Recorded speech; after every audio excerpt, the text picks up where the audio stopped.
The thing in the wall opened its eyes and looked at me, and I felt my whole body go cold, because I understood in that moment that it had been waiting for me, not for someone, not for anyone, but for me specifically, for a very, very long time. I was 30 feet underground in a lab that had been abandoned for 30 years, holding a flashlight in a hand that wouldn't stop shaking, and the creature bolted into the concrete in front of me was smiling. Let me go back. Let me start at the beginning, because I need you to understand how a man like me, a man who thought he had seen everything, ended up here. My name is Merrick now. It didn't used to be.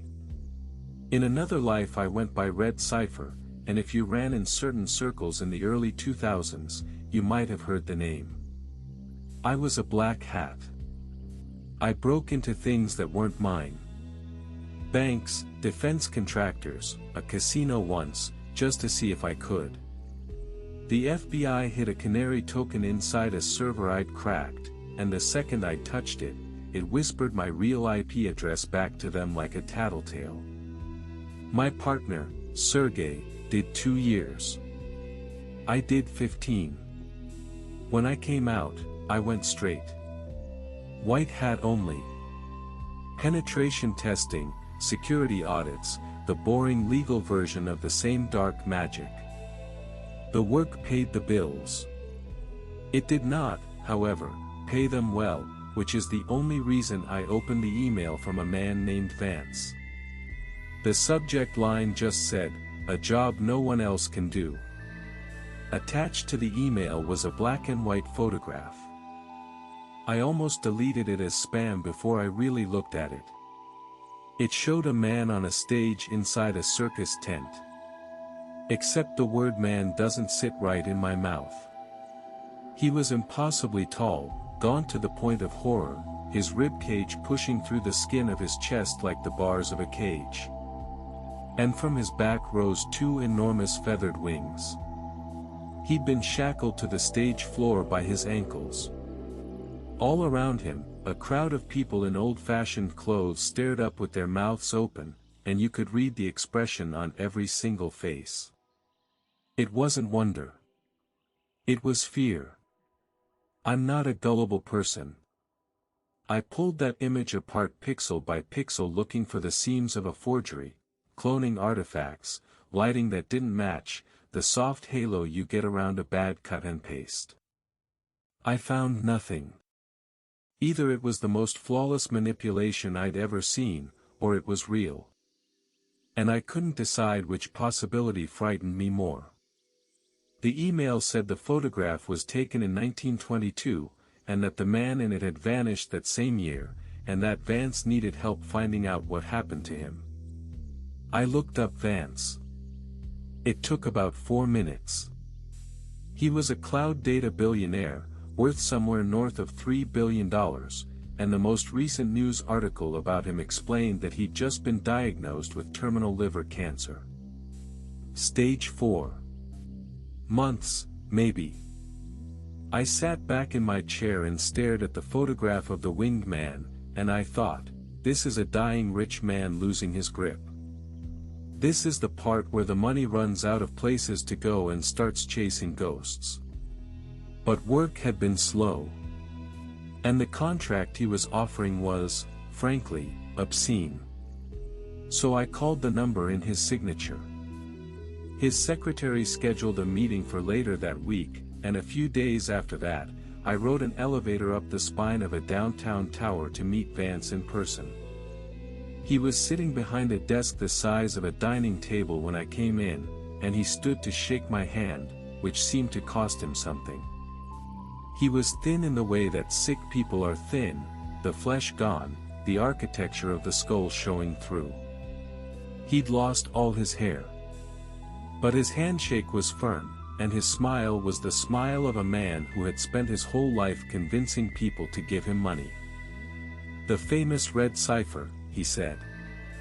"I just go by Merrick now. How'd they catch you? I've always wanted to know." I told him about the canary token. The little digital trap that gave me up. "Did the FBI know you were coming?" he asked. I hesitated, because that question had haunted me for 15 years. I've always thought they did, I said. Someone tipped them off. I've never figured out who. He nodded like that answer pleased him somehow, then he coughed wetly into a folded handkerchief, sat back down, and turned his computer monitor toward me. On the screen was a scanned newspaper article, yellowed, from October of 1922. The performer in the photograph went by the name Casdiel, Vance told me. He traveled with a circus called Belandi's Palace of Wonders. The owner, a man named Aldo Belandi, claimed Casdiel was one of the watchers. From the Book of Enoch. What's the Book of Enoch? An old religious text. It tells of a group of angels who abandoned heaven to lie with human women. The children they fathered were giants. Monsters. The Nephilim. He scrolled. The article described the rest of the troupe, a sword swallower, a strongman, a fortune teller with eyes the color of spoiled milk, and then Casdiel, the angel, the star attraction. People came from 3 states away to see him chained to that stage. Stories about him spread, Vance went on, and eventually they reached a railroad tycoon named Harlan Vosburgh. Vosburgh was obsessed with the occult, a practicing hermeticist who believed the metaphysical world could be used to control the physical one. He hired a Pinkerton detective to go to North Dakota and learn whether the stories were true. The detective arrived. Vance paused. He never came back. The Pinkertons sent more men to find the first. They failed. But they did learn one thing. By the time they got there, Casdiel had vanished too. And nobody ever found out what happened. That, Vance said, is where it gets strange. He opened a second image. This one was different. Newer. It showed the same creature, the same hollow face, the same wings, but now he was lying on an operating table in what was unmistakably a modern medical lab. His head had been shaved.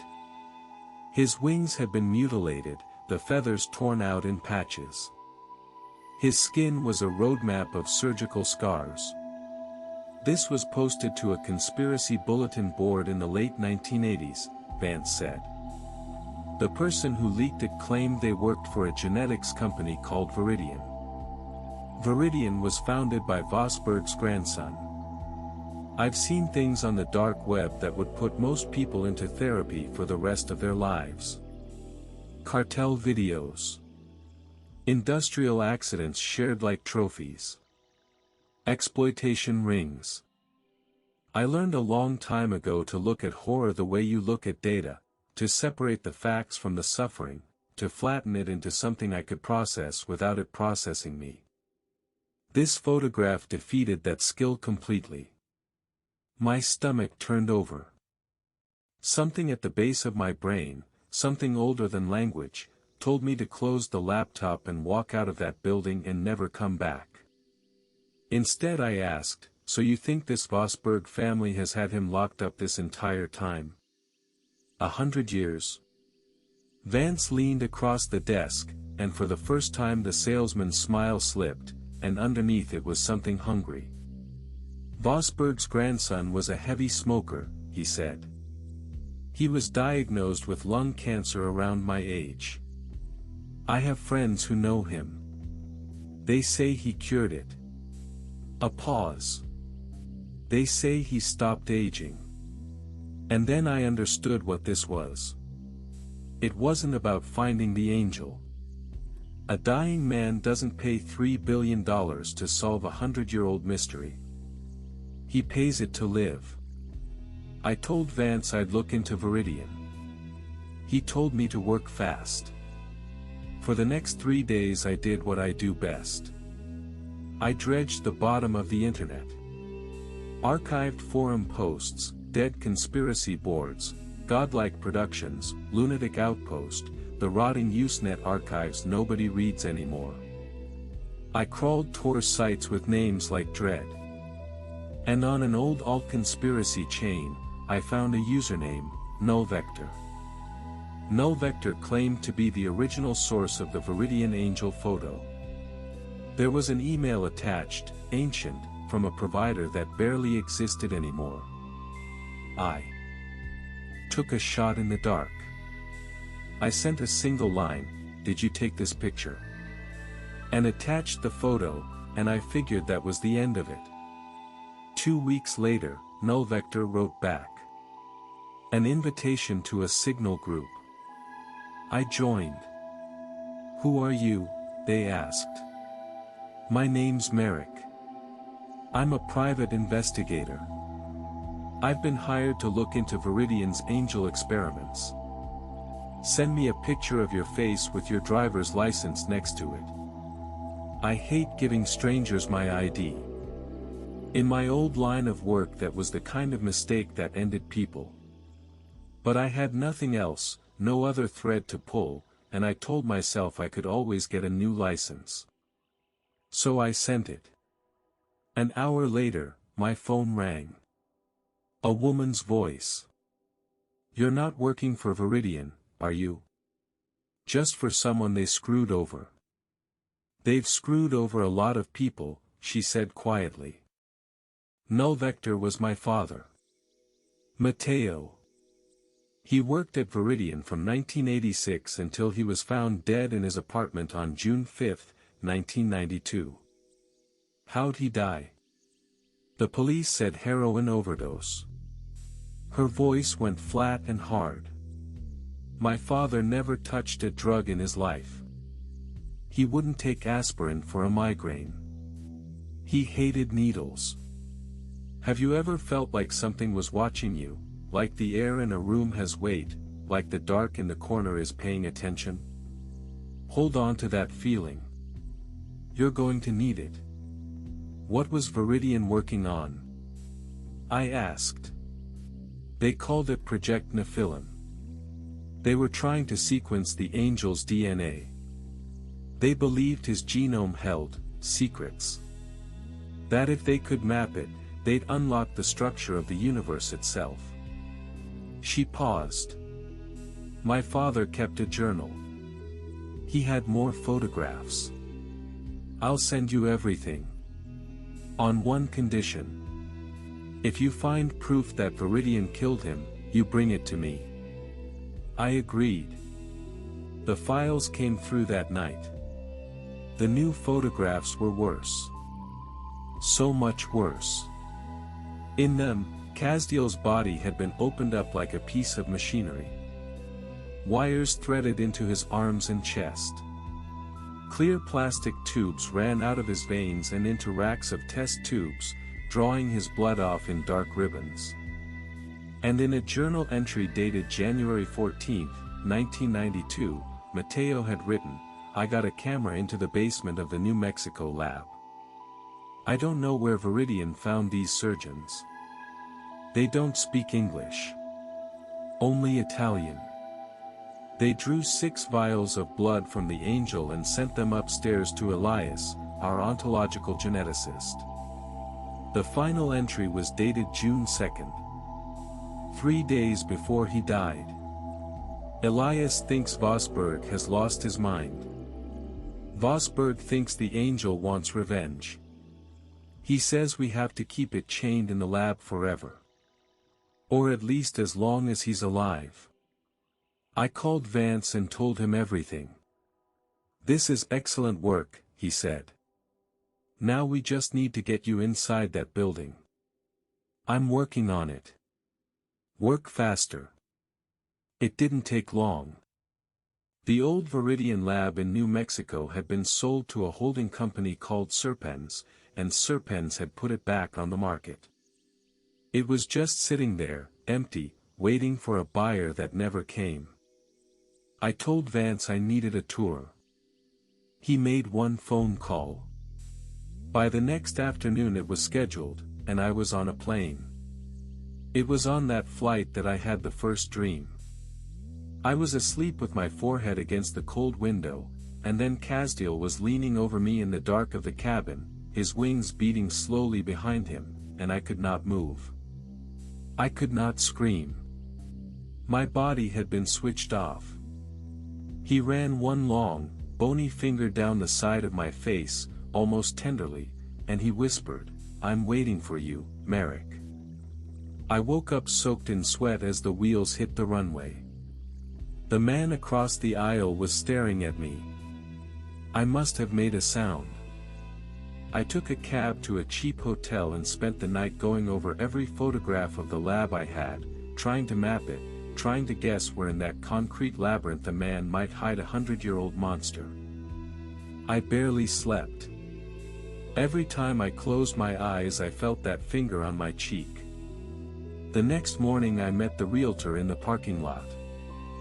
Her name was Diane. She looked like somebody's mother, curly blonde hair, a black blazer, a friendly handshake. The most normal person in the world, standing in front of the least normal building I would ever enter. "How long have you worked for Mr. Vance?" she asked as she unlocked the front doors. "About 2 years.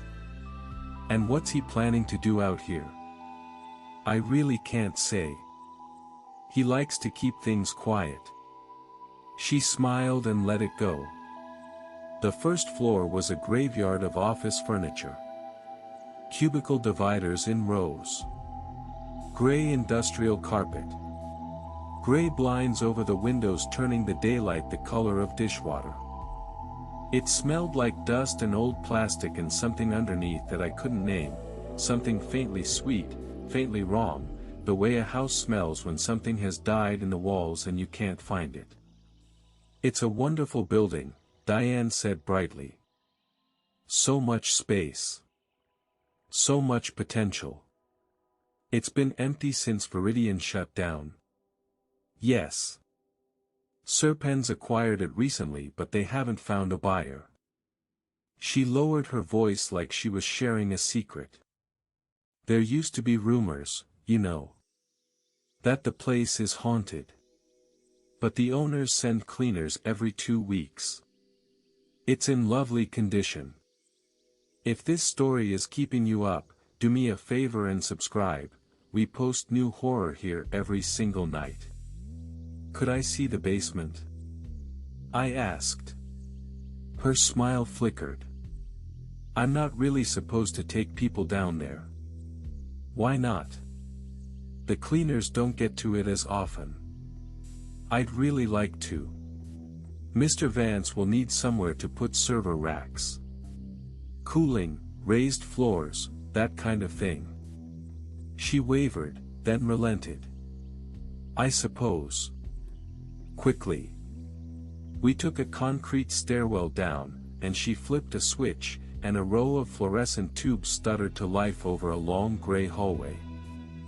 "Furnace room on your right," she said. "Storage next to it, that might work for your equipment."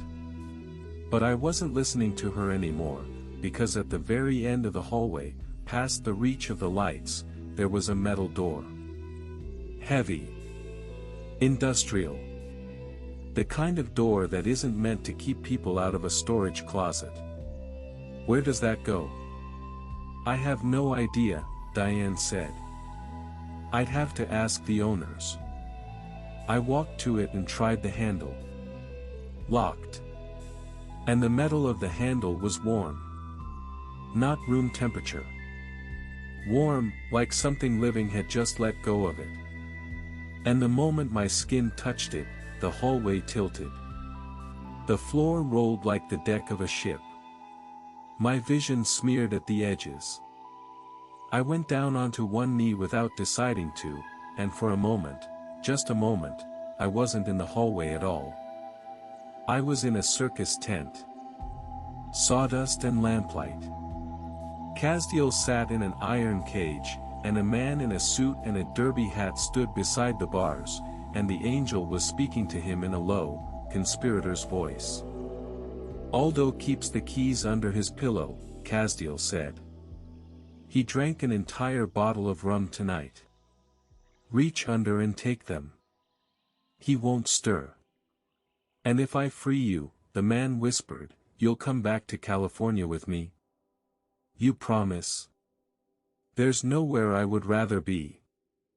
And Casdiel smiled, that same smile, the lips stretching too wide across the gaunt face, and I knew, the way you know things in dreams, that the man in the derby hat was about to make the worst decision of his life. Are you all right? Diane's hand was on my shoulder. The hallway snapped back into focus. I'm fine, I managed. Lost my balance. Sorry. It's the air down here. Very dusty. She was already steering me toward the stairs. We should go up. I didn't argue. But I had what I needed. I knew where he was. We shook hands in the parking lot. I told her I'd be in touch the moment I spoke with Vance. Then I drove into the city, rented a van under a name that wasn't mine, and went shopping. A bolt cutter. A heavy flashlight. A 20-volt drill. And a fat pack of tungsten carbide drill bits, because I'd seen that door and I knew the keyway wasn't going to give up easily. I drove back out at midnight. The building at night was a different animal. The desert dark out there is total, no city glow, no moon that night, just a black so complete it felt like a substance. I'd pulled the alarm codes earlier, killing the system took 30 seconds. I let myself in through the front, and the door side shut behind me, and then it was just me and my flashlight and the long throw of the beam across the dead gray carpet. The silence in an empty building has a texture. It presses on your ears. You start to hear your own pulse, your own breathing, the small clicks of your own body, and your brain, desperate for any input, begins to invent things at the edges. A footstep that wasn't there. A breath that wasn't yours. I found the stairwell. Went down. Walked that gray hallway to the metal door, knelt, and put the drill bit against the keyway. The drill screamed. Metal shaving sprayed across my knuckles, glowing orange, and I smelled my own skin starting to cook and I didn't stop. The first bit lasted maybe 4 minutes before it snapped with a crack that echoed up the empty hallway like a gunshot. And that's when I felt it. The certainty that I was not alone. The hair rising on my arms, the back of my neck going tight. I turned and put the flashlight down the hallway behind me. Nothing. Gray walls. The dead fluorescence. Nothing. I told myself it was the building. The silence playing tricks. I put in the second bit and kept drilling. The bit hit the hardened security pins and the drill bucked sideways and nearly tore out of my hands, but I bore down, sweat running into my eyes, my forearms burning, and the second bit snapped too. I jammed in the third. And the third one finally chewed through, and the lock gave with a heavy, satisfying clunk. The door swung inward onto a flight of raw concrete stairs going down. Deeper. A sub-basement that didn't appear on any blueprint. The air that came up out of it was warm and wet and carried that sweet rot smell again, stronger now, thick enough to taste. I looked over my shoulder one last time. Then I went down. The stairs opened into a laboratory, or what had been one. My flashlight swept across metal tables thick with dust, overturned chairs, computer monitors with their screens spiderwebbed and shattered. Surgical instruments lay scattered across the floor where someone had dropped them and never come back. The counters were a wasteland of broken syringes. Whatever had happened down here, it had happened fast, and the people who survived had left in a hurry. And then, from the next room, came a sound. A low, wet moan. The sound of something breathing that had not had reason to breathe in a very long time. "Hello?" My voice cracked. It came out of me thin and small. No answer. Just that breathing. I made myself walk toward it. Across the dead lab, through a doorway, into the adjacent room. And on the far wall, my flashlight caught an enormous shadow, a black silhouette with its arms spread wide, stretching all the way up to the ceiling. I raised the beam. Casdiel. Arms outstretched, legs pressed together, as though he'd been crucified against the concrete. I had told myself I was ready. I had stared at his photograph for 2 weeks. I thought I'd made peace with the shape of him. I was wrong. There is a difference, a vast and terrible difference, between an image on a screen and a thing in a room with you that turns its head. My legs simply stopped working. I went down against the doorframe and slid halfway to the floor. The longer I looked, the worse it got. His body hadn't just been pinned to the wall, it had been built into it. His hands and feet and shoulders were fixed to the concrete with steel bolts driven straight through the bone. Thousands of wires entered his body, some thin as hair, some thick as garden hoses, running from his flesh into junction boxes mounted on every wall. What was left of his wings spread out behind him, the feathers mostly gone, and in the bare gaps the veins of the wing membrane pulsed, slow and dark, still alive, still pumping. He lifted his head. The wires going into his neck creaked as he moved. And he locked his eyes onto mine. Another memory poured into my skull, uninvited. A man kneeling on this very floor, weeping. Younger, in an expensive suit. Vosberg's grandson. "What have you done to me?" the man sobbed.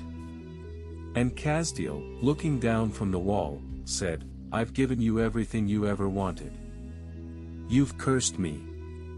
The angel's voice broke the memory apart and pulled me back into the room. "You found me, Merrick." He was smiling. The smile from the dream. The smile from the cage in 1922. "Are you in pain?" I whispered. I don't know why that was the question. It just came out. "I've suffered worse," he said. "Now. Are you going to save me? Take me to Vance." "How do you know about Vance?" "I know everything that happens next. I know what Vance wants from me. But what I want to know," and here he tilted his head, and the wires sang, "is what you want, Merrick. I don't want anything from you. Liar. Gentle. Almost kind. You want to know who betrayed you? Who told the FBI you were coming? I'll tell you. Free me, and I'll tell you. I promise I won't hurt you." And God help me, that was the lever.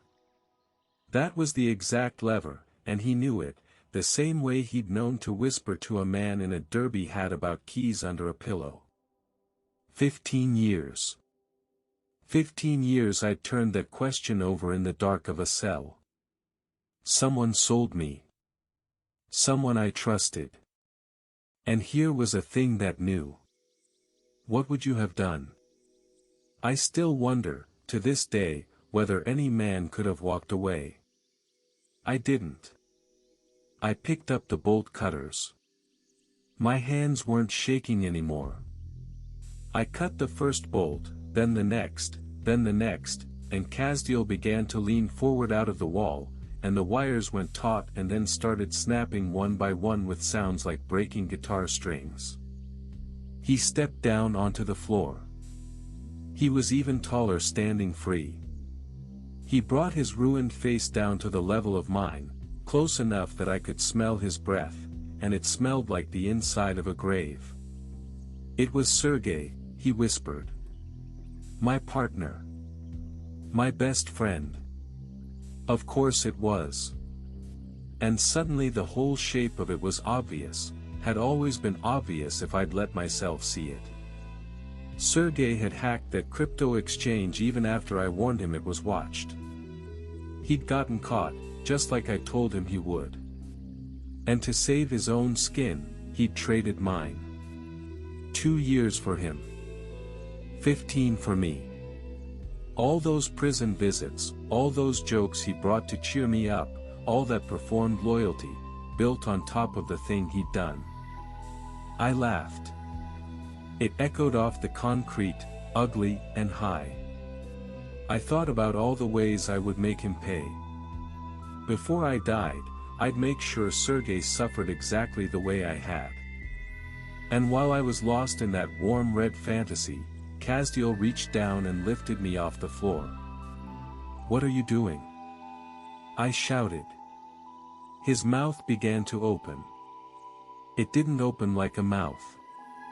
His jaw unhinged with a wet crack of splitting bone, the lower half dropping all the way to his chest, and inside there was no tongue, no throat, there was a cave, a long-ribbed tunnel of pale wet flesh that went down farther than a body could hold. "Stop! Stop!" He swallowed me whole. Like a snake taking a rat. The light went out. The world became hot wet darkness and the crushing pressure of muscle closing over me. And then the pain started. Knives drove into my shoulder blades and dragged down the length of my spine. My veins, I felt them, every one of them, squirming under my skin like worms trying to escape my own muscle. I started bleeding from everywhere at once, my eyes, my ears, my fingertips, the roots of my hair. My clothes soaked through. And then, impossibly, the blood was pulled back in, my veins running dry and then flooding again with something that wasn't mine, over and over, drain and fill, while I screamed into the meat around me and begged him to stop. I don't know how long it lasted. There was no time in there. It could have been hours. It could have been days.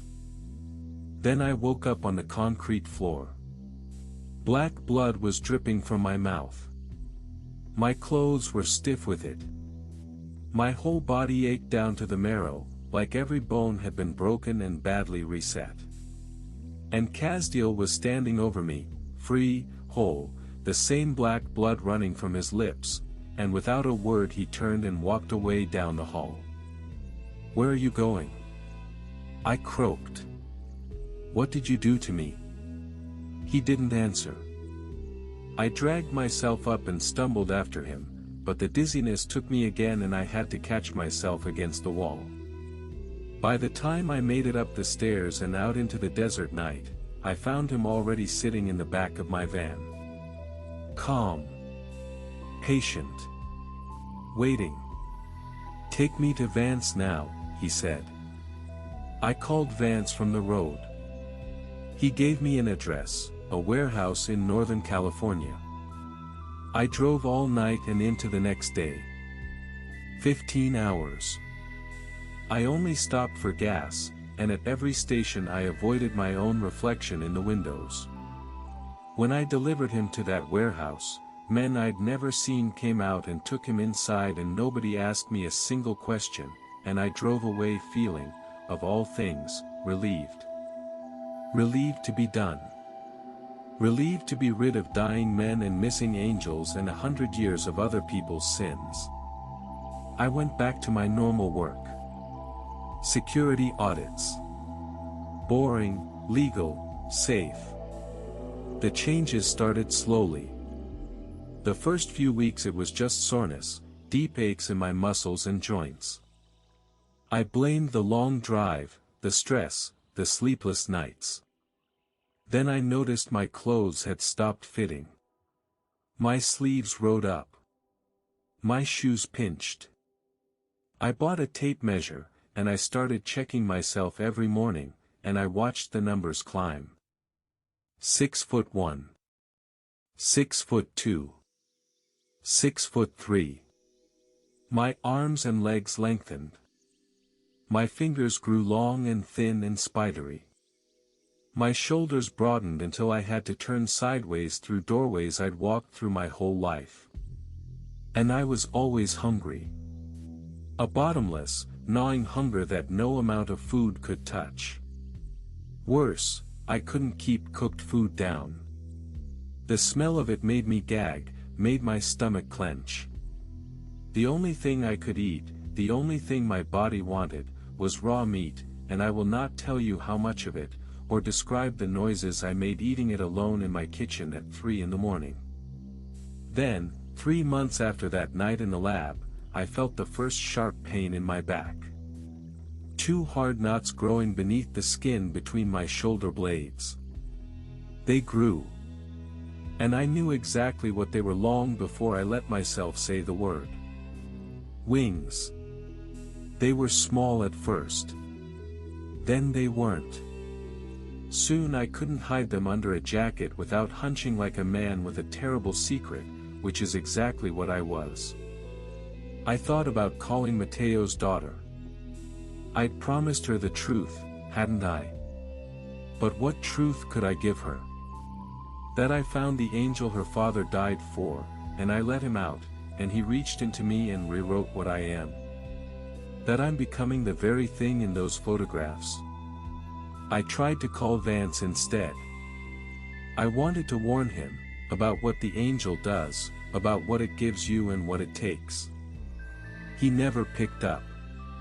Day after day, voicemail. And then I saw him on television. Vance, sitting across from a reporter under studio lights, and he looked nothing like the dying man I'd met. He was strong. Healthy. Color in his face. A full head of hair where there'd been none. He was announcing a new venture, a genetics company. He'd developed a sudden passion, he said, for genome editing, for CRISPR, for unlocking what he called the true potential of human DNA. He was going to pour his fortune into it. He was going to continue Project Nephilim. I turned off the television and sat in the dark for a long time. Then I went into the bathroom and took off my shirt. The man in the mirror was not me. My ribs pressed out through pale white skin, every bone of them visible, just like the photograph from 1922. My face had gone gaunt and long. And the wings, I spread them, slowly, and they filled the little bathroom, brushing both walls, casting a shadow across the ceiling that I recognized. The shadow on the lab wall. The shadow with its arms spread wide. I folded them back. I put my shirt on over them. I looked at my reflection one last time, into eyes that were no longer quite the color they used to be, and I asked the only question I have left. What am I becoming? I still don't know who I'm telling this to, or why. Maybe I just need one person to know the truth before the rest of me goes. Because I understand now what Casdiel meant when he said he knew everything that happens next. He wasn't a prisoner all those years. A prisoner doesn't whisper the right words to the one man who'll set him free. He was patient. He was planning.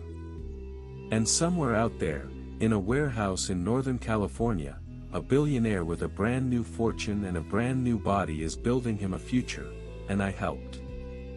I am the one who cut the bolts. I am the one who carried him out. And the hunger I feel, growing every single day, tells me my part in this isn't finished yet. He's still waiting for me. He always was. Subscribe for more horror every single night.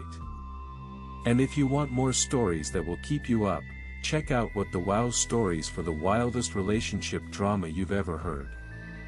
Link below. Sleep well.